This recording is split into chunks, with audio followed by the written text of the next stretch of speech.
back to 37th and the World. Today we are joined by Dr. Ebenezer Obadare, an author, and Douglas Dillon Senior Fellow for Africa Studies at the Council on Foreign Relations. We will be discussing his work over U.S.-Africa relations. All right, to start us off here today, could you please tell me a little bit about yourself, your career, and your work with the Council on Foreign Relations? Okay, thank you for having me, my friend. I'm happy to do that. So if you can tell from my accent, I grew up in Nigeria. I did my first and second degrees in history and international relations in Nigeria. This is at one of the first generation universities in Nigeria, Obafemi Awolowo University. And then after I did that, I became a journalist for a couple of years. And I went back to the same university where I'd done my first and second degrees. I taught at the university in the Department of International Relations for about 6 years. And then I went to the UK. I went to the London School of Economics to do my PhD.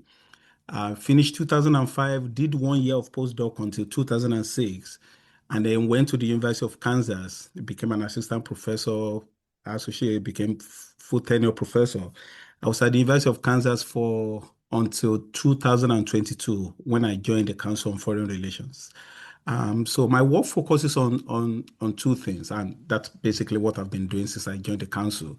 I'm interested in civil society and the state, which is the topic of my PhD dissertation and my first book. And then I'm also interested in religion and politics in Africa. My last two books, incidentally, have been about religion and politics in Nigeria, specifically the Pentecostal movement, which I argue is central to understanding social life, cultural production, politics in Nigeria, if not Africa more broadly. And at the council, I more or less focus on those things. I write almost every week on religion and politics, civil society and the state, institutional change, democratization, migration, and everything in between. So, in a nutshell, that's who I am. That's awesome. Thank you for sharing. And I noticed that a lot of your recent work also kind of focused on a relation between the US and Africa under the current administration. So could you provide a brief overview of hot topics in that area, Yeah. please? Yeah, happy to do that. It's interesting we're having this this conversation at a very interesting moment in US Nigeria relations. So a couple of weeks ago, I think 2, 3 weeks now, President Trump sent those two famous Truth Social posts. The first one where he basically redesignated Nigeria a country of particular concern. During his first time, he had designated Nigeria a country of particular concern, so he was doing it a second time. And then the second one, where he basically said if the Nigerian government doesn't do anything about the killing of Nigerian Christians, that he was going to go in. Guns are blazing, I think he said. So a very interesting moment to think about not just US and Nigeria, but US and Africa. What's the overriding American interest in Africa, and how can that interest, be it economic, diplomatic, geostrategic, political, how can it be achieved in a conflict-free sense? And then at the same time, looking from the other side, how can African interest, again, economic, political, geostrategic, geopolitical, how can that interest be achieved? And how can students of international relations focusing on US, Africa, how can they make sense of what's going on between the world's most powerful country and a continent of 54 odd states that is developing but has a very bright future ahead of it. So broadly, that's what I'm interested in. Amazing. So how has Trump's foreign policy concerning Africa shifted compared to his first term? So it's been difficult putting. So during his first time, um, President Trump, I I think might say, showed less interest in Africa than he has shown now. Right. So from the get-go, he's been very involved in trying to advance American interest as he sees it, is operated within this framework of, and I'm sure you've heard the term transactionalism, right? The idea that specific American interest has to be pursued within a framework in which America is not necessarily interested in what happens long term. America is interested in how can the United States secure its economic interest in a specific sense. So if you the perfect example is what's been going on in the Democratic Republic of Congo in the eastern region of the country, where there's been a protracted conflict, and the United States has stepped in through the diplomatic work of Special Envoy Masad Bolos, and appears to have brokered peace between the conflicting parties. But the specific point there is that it would seem as if U.S. interest in that is not necessarily about making sure the conflict ends. It's about ensuring that the United States gets something out of it. It's a mineral-rich country and region, and it will appear as if the United States is in it, pardon the pun, solely for business. That seems to be the overarching motive of this current Trump administration. A second pillar of the diplomatic engagement of, excuse me, of the administration that I think is worth paying attention to is the fact that the United States seems to be suggesting that henceforth, at least under the current dispensation, the United States will no longer be interested in commenting on the outcome of elections, whether elections were free or fair, which is something that historically the United States has done and has been proud of and has been associated with. So it's a very important shift in American attitude towards Africa. The idea that whatever happens, this is not going to be our business. We're going to be very narrow in our focus.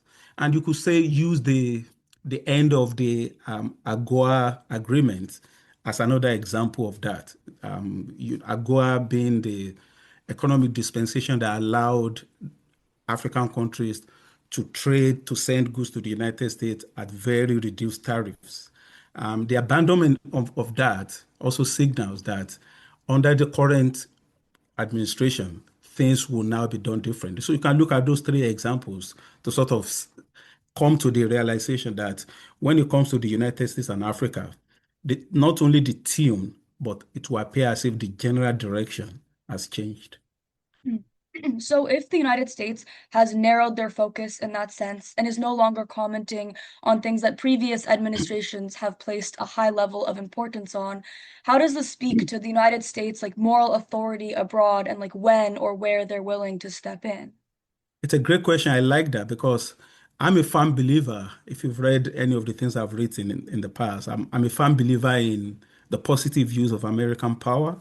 And I also happen to believe that despite all its problems and imperfections, America remains the democratic exemplar, the one that other people can point to as a model. So it's been very difficult for me to accept a United States that says it's one thing, Anwen, to say I'm going to be focused primarily on my economic interest. I think most people will understand that, right?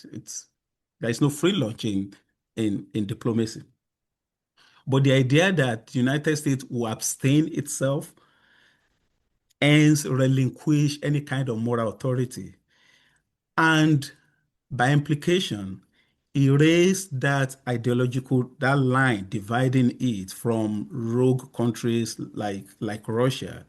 The fact that it would do that is a matter for concern. I happen to think that it's a missed opportunity, and I'm hoping that if this current administration does not reconsider, that the next one, or at least sometimes in the foreseeable future, the United States would have a rethink about what it needs to do, not just in Africa, but in the world more broadly, with a view to re-establishing its moral authority. Do you think that a future administration would have to spend a significant amount of time undoing the actions of this administration before moving forward in US-Africa relations? Or what would that kind of potential shift look like? Yeah, so it will depend on that administration's reading of what we're going through now. There may be elements of the current dispensation that are worth, if not preserving, at least having what you call a conversation about. So let me give an example.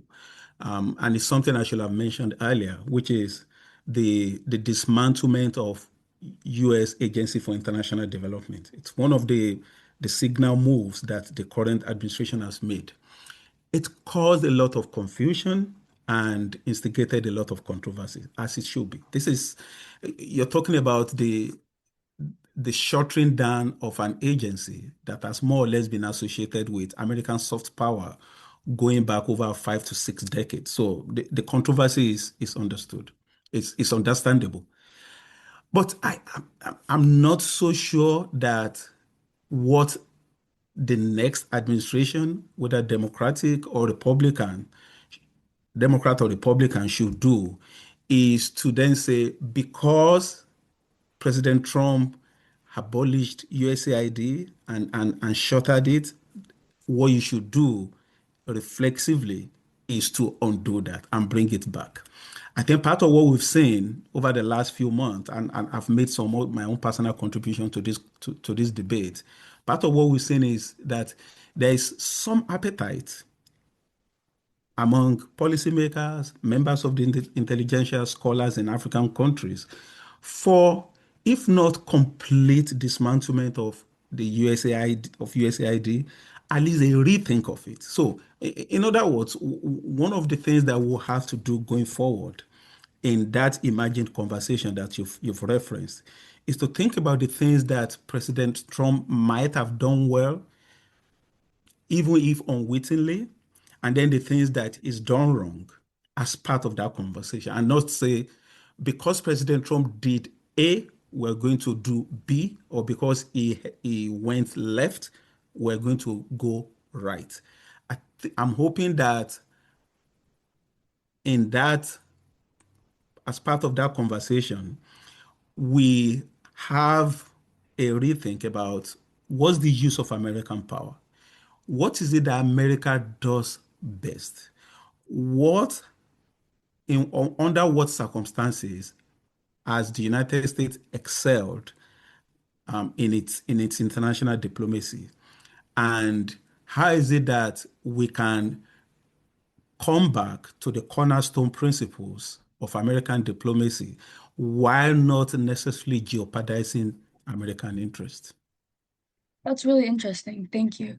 So, zeroing in on some of the actual, like, active things that Trump has been looking at in Africa, I would kind of like to go back to something you brought up earlier, which was Okay, a Truth Social post concerning Nigeria, and okay, specifically how the United States was opposed to violence against Christians in Nigeria. yeah. So as the Trump administration is actively like condemning actions occurring in another nation, how do you think that they could balance their necessary condemnation with violence with Mm, respect for Nigeria's sovereignty and their mm. government's actions and decisions? Yeah, thank you. I really like the question, and that's where it's a tricky thing. So on the one hand, you want the United States to be interested in what's going on in Nigeria. Um, Insofar as what's going on is odious and condemnable, and I'm talking about the killing of Nigerians in general, irrespective of religious affiliation, by the group called Boko Haram. President Trump appears to be interested in the killing of Christians, and that's totally fine. There is nothing wrong in saying I'm interested in Christians being killed. My only addition to that would be to then go even further and say it's not just Christians who are being killed. It's Muslims, it's atheists, it's agnostics, it's everybody in the path of this barbarous group called Boko Haram.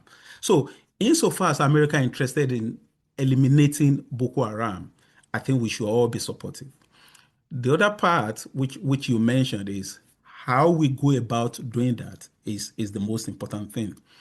It's one thing to say the Nigerian government or the Nigerian authorities are not doing enough to degrade Boko Haram as a fighting force. It's another thing for the United States to then say, I'm going to go in alone and I'm going to do it all by myself, right? So there's a problem there. As I've written, there's an opportunity here for collaboration between the Nigerian armed forces and the United States armed forces, and not just in terms of providing, direct military equipment, but also in terms of sharing intelligence.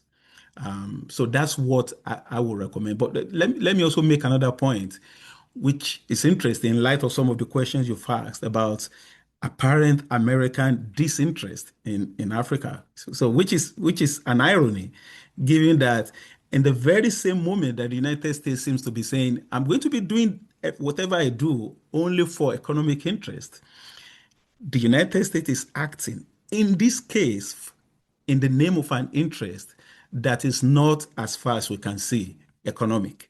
So that's one of the ironies and paradoxes of international diplomacy. And I think your particular question helps us to tease out that. I was going to just add briefly to that. So you do mention, oh, they're focused on business, but now there's this aspect of potential security involvement. Do you think if the Trump administration chooses to partner with the Nigerian government or pursue joint military action, that signals that they would have security involvement in other states as well? It's always difficult to tell. I'm hoping yes and no. I So I recognize that even a country as powerful as the United States has a limit on what it can do abroad. I mean, let's because it also has its own challenges at home. Both of us live in the US, and we know what that means.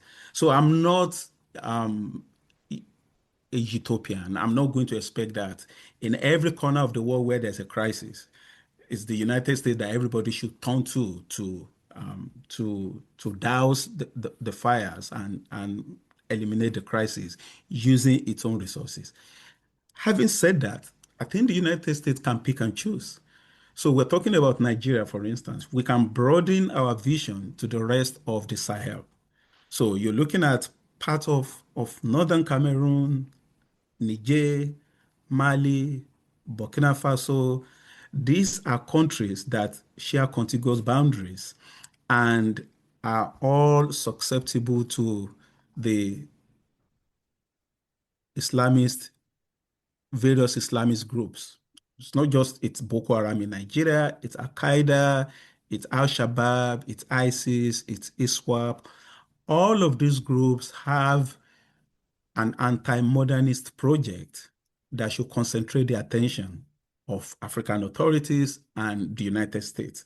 So insofar as that's the overriding interest of the United States is to make sure that you have a West Africa or an Africa that is secure, that is stable, that is prosperous. Anything that threatens the long-term interest and the political stability of those states in that region becomes a primary interest of the United States. So I wouldn't be opposed to a concerted United States effort, maybe together with Nigeria and Ghana and Senegal and the economic community of West African countries, and maybe to some extent the African Union, to put together some initiative that will help solve the problem in that part of Africa. It was incredibly interesting. Thank you. So, just maybe one last thought. Looking Okay. forward, what are some specific topics that listeners should stay up to date on concerning U.S. Africa policy? So I will hate to make everything about security and religious fundamentalism and Islamism, but that seems to be every that has to be the primary obsession right now because as I've just said, I think a couple of weeks ago the United States advised its citizens in Mali to evacuate because Al Qaeda is about to overrun that particular country. It's about to take over the capital. So that has to be one of the things that going forward we have to focus on. But but we also then need to think about the larger context in which these insurgencies are taking place. We're talking about states that are very weak and that need a lot of support to shore them up as functioning political units and political communities. I think we have to be thinking about how the United States, in concert with other Western powers, can get involved in that. And then maybe also third, hanging in the balance in all of this is the fate of democracy in Africa. There was a moment a few years ago when, and I was one of the people who came and said, Africa is democratizing. All the indices are pointing in the right direction. And over the last 1 year, 2 years, things have happened to sort of make me doubtful.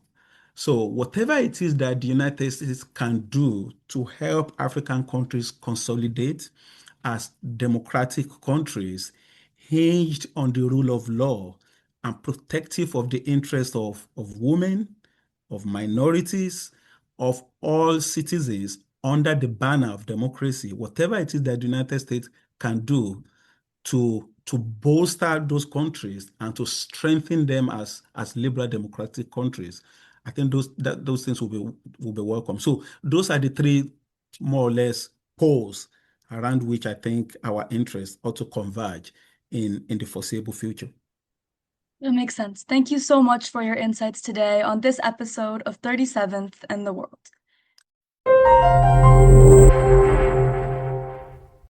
This was 37th in the World, the official podcast of the Georgetown Journal of International Affairs. Please be sure to subscribe and leave a comment and rating on whichever streaming platform you use. To support the podcast, you can click the link in this podcast's description that says Support the Show. To read other insightful interviews and articles, please check out gajia.georgetown.edu.